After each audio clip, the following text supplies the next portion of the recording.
going to do a quick tutorial on baked asparagus. So I'm prepping it so we can have it for supper tonight.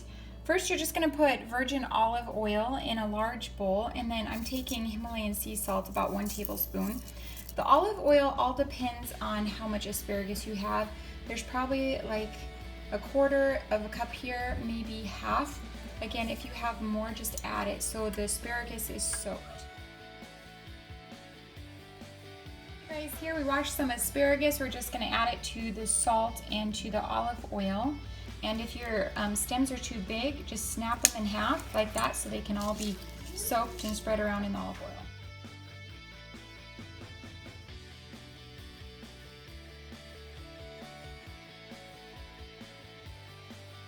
Hey everyone, once you have your olive oil, Himalayan sea salt, and your washed asparagus in here, you're going to put about 6 cloves of garlic to top it off.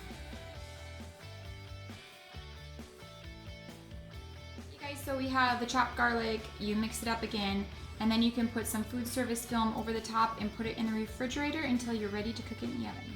Okay, so we have let the asparagus and the garlic cloves, the salt, and the virgin olive oil sit in the refrigerator for a little bit. And you can set it out on your counter also. It just allows the asparagus to sweat.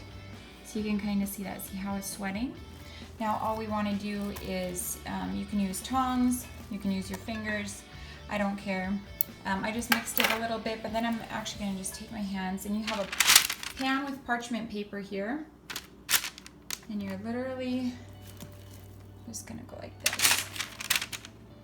Okay, now asparagus pairs nicely with pork chops or steaks or any one of those. So tonight we're going to be having some pork chops, probably with some garlic mashed potatoes to go along with this. Okay, so you see I have a little bit at the end. All you're gonna do is just scoop this out. I'll probably get a spatula and then just pour it over the top. And then once we have it all in our pan, we're gonna put it in the oven. Now you can put your oven at a higher temperature and cook less time, or a lower temperature and cook for a little longer. So the decision is yours, but I'm probably gonna put these on 350 just so I can cook my pork chops at the same time that I cook the asparagus.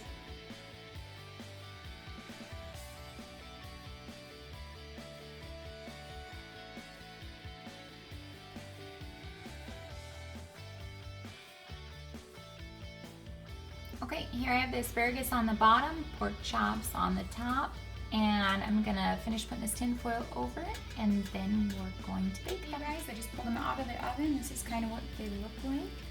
You can cook them longer if you like them a little more crispy. It's all according to your taste.